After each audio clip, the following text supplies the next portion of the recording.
Salut à tous, j'espère que vous allez bien. Bienvenue dans ce quatrième épisode de Dessiner en 3D. Aujourd'hui, on va faire cette petite planche de dessin et on va essayer de décanter un petit peu la question des fleurs. Et là, aujourd'hui, ça va être une rose. Vous savez que les fleurs, c'est un sujet qui n'est pas évident, c'est des formes vraiment un petit peu intriquées les unes sur les autres. Et moi, personnellement, en tant que tatoueur, j'en fais beaucoup et c'est vrai que c'est quand même un sujet assez difficile. Donc en fait, c'est comme d'habitude, si t'es pas familiarisé avec le concept, aujourd'hui, on va partir de formes simples et on va réussir à les complexifier, à les mécaniser jusqu'à réussir à créer des formes beaucoup plus complexes. L'avantage de cette technique, c'est qu'elle est accessible à tout le monde et surtout qu'elle te permet ensuite de travailler d'imagination en manipulant les formes dans ton esprit un petit peu sous les angles que tu désires. Donc voilà, on va pas en parler 150 ans, prends un crayon, une feuille de papier, assieds-toi, n'hésite pas à t'abonner à la chaîne parce que je poste du contenu toutes les semaines pour aider les artistes à évoluer un petit peu tous les jours. Et puis c'est parti.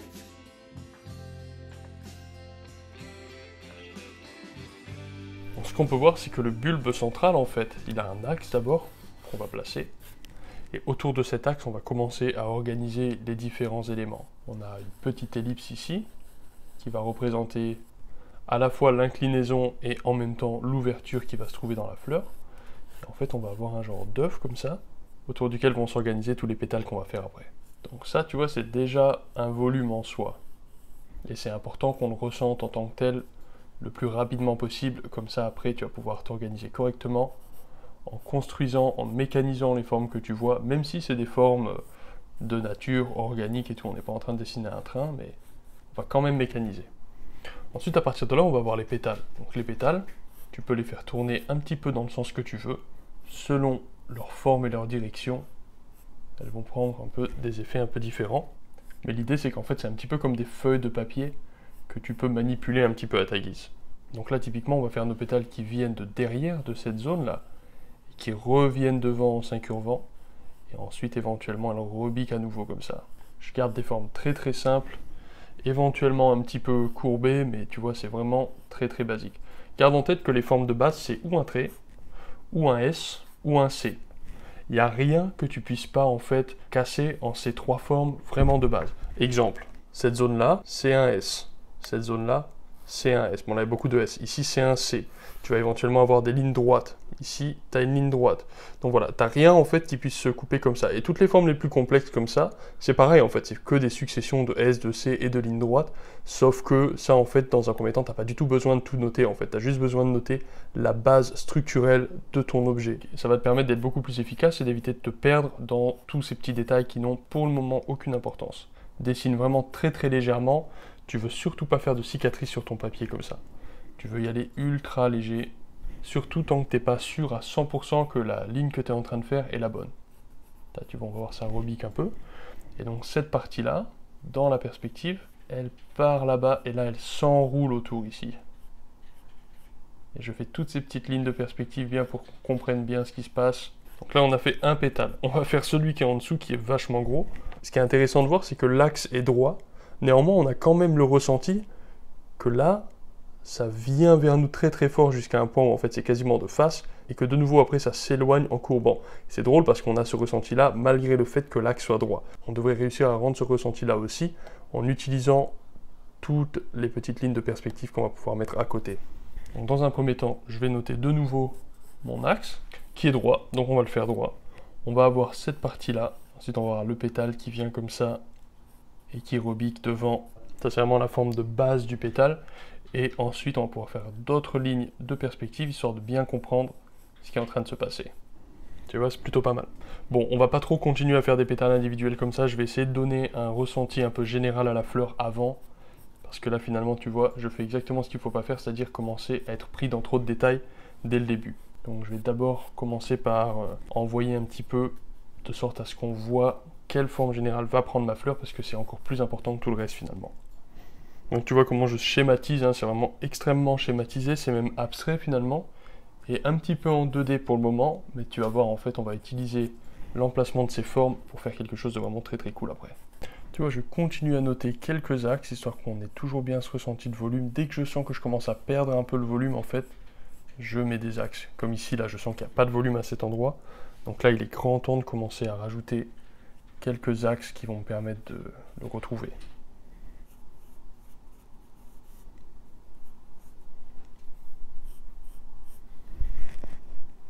Donc après, tu vois, petit à petit, je me détache de la forme de base que j'avais fait au tout début, mais elle me sert de repère en fait sur laquelle je peux enrouler mes formes et faire en sorte de ne pas trop perdre mon impression de 3D. Là on voit l'intérieur du cylindre, donc tout ça en fait, ça part vers l'intérieur. Maintenant que j'ai des formes un peu plus définies, c'est là où je vais pouvoir commencer à rajouter, si j'en ai envie, plus de variations, quelque chose d'un peu plus anthropique, appuyer un peu plus mon trait éventuellement, pourquoi pas rajouter des petites vaguelettes comme ça. Après ça dépend du style de chacun, est-ce que tu veux quelque chose de minimaliste ou pas, ça n'a pas d'importance. Si tu t'apprêtes à faire une peinture, c'est évidemment pas du tout nécessaire de faire tous ces petits trucs, toutes ces variations-là, après tu les fais au pinceau, quoi. Tu vois, je fais des petites hachures pour donner l'impression d'un certain mouvement, en plus de rajouter éventuellement des ombres. Tu peux donner la sensation d'une direction de l'objet. Là aussi, tu vois cette ligne là qui est toute droite, on peut peut-être lui donner un peu plus de caractère, un peu plus de variété, en faisant comme si c'était une pétale un peu plus légère, peut-être cassée à un endroit, tu vois ici, comme ça, pourquoi pas. Hop, elle est un peu fissurée. Voilà, là on voit, tu vois que ça rebique un petit peu avant de repartir dans la partie bien ronde. Et je veux bien accentuer ça, c'est assez joli, j'aime bien cet aspect.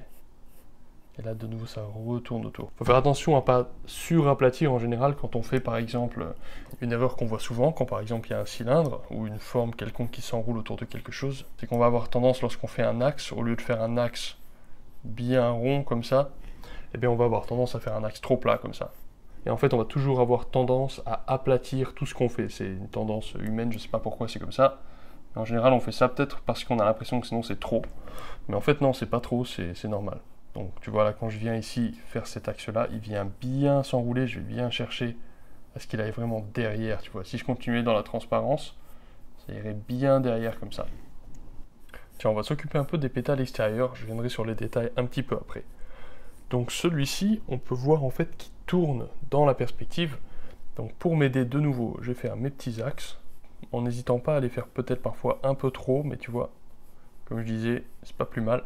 Comme ça, on va avoir l'impression que cette partie-là du pétale regarde bien dans la direction en bas, comme ça, dans cette direction. Et ensuite, là, il y a un changement drastique de direction, qu'on peut voir grâce au changement d'angle qui est ici. Changement d'angle égale changement de direction dans la perspective.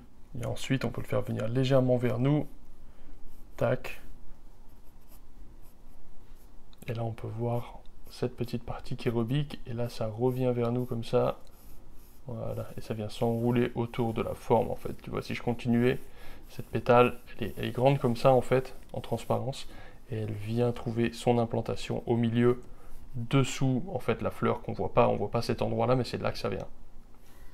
Ensuite, celle-ci, finalement, elle est un peu pliée en triangle, c'est ça qui est assez marrant. Donc on a l'axe central ici, et on voit que ça s'enroule autour comme ça, ce qui est assez cool. Donc voilà, c'est ça qu'on va faire, on va donner cette impression d'enroulage autour d'un morceau de bois, comme si là il y avait un bout de bois, et puis c'était un morceau de tissu qui tombait par-dessus. Et petit à petit, ça s'enroule tellement qu'on finit presque plus par voir l'autre côté, en fait. On peut même voir un petit peu de cette partie-là, ici, qui rebique vers nous à nouveau. Comme ça fait cette forme, avant que cette partie-là, en fait, soit cachée. Et en dessous, à mon avis, ça doit faire comme ça, et donc on pourrait voir la fleur en transparence, comme ça, si on pouvait voir au travers. Comme ça. Tu vois ici, sur ce pétale, en mettant des axes qui tournent, par exemple, de façon droite, comme ça, comme un C, et en faisant d'autres axes qui tournent de façon comme un S, on a vraiment l'impression que le pétale, il a une forme encore plus vivante, où là ça vient un peu plus vers nous et où là ça retourne un petit peu de l'autre côté, un petit peu plus. Donc au cours du pétale, on a un changement de volume en fait. Un peu comme ici d'ailleurs, on a ça ici là, et puis là comme ça on voit que ça reva derrière. Donc on voit qu'il y a plusieurs angles en fait qui regardent de façon différente, et au fur et à mesure du pétale ça change. Au fur et à mesure, je me donne du mal pour essayer de faire en sorte qu'il n'y ait plus aucun lieu de mon dessin où je puisse me questionner sur la direction de l'orientation du plan en fait que je suis en train de dessiner. C'est vraiment ça l'objectif, qu'il n'y ait plus rien qui se ressente en deux dimensions, en fait, qui se ressente de façon plate. Dès que j'ai besoin, je rajoute des axes. Ensuite, pour rajouter de l'intérêt à une zone particulière, qu'on puisse vraiment savoir quoi regarder, il suffit de rajouter des lignes un peu plus grasses et un petit peu plus foncées à cette zone qui t'intéresse comme point focal. Et en fait, voilà, c'est là que ton œil va naturellement se diriger le plus vite. De cette façon, tu peux aussi donner l'information à la personne qui regarde que c'est là que le sens de ton dessin ou de ta peinture se trouve, tu vois.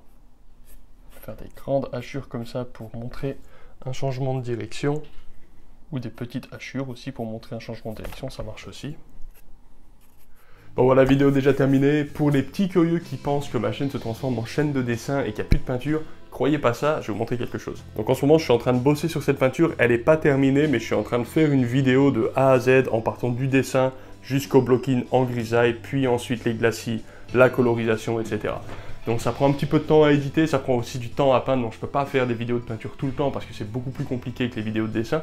Mais ça va venir, il y a ça, et puis il y en a d'autres aussi, j'ai vraiment des trucs assez sympas en stock qui vont débarquer bientôt. Donc voilà, c'est assez cool. Parallèlement à ça, la chaîne va arriver à la première année, et on va bientôt être 5000 abonnés, ce qui est plutôt stylé. Franchement, je ne m'attendais pas à faire autant, même si évidemment c'est relativement tout petit comparé à beaucoup de chaînes YouTube qui sont là depuis plus longtemps, ou tout simplement qui ont un succès plus fulgurant.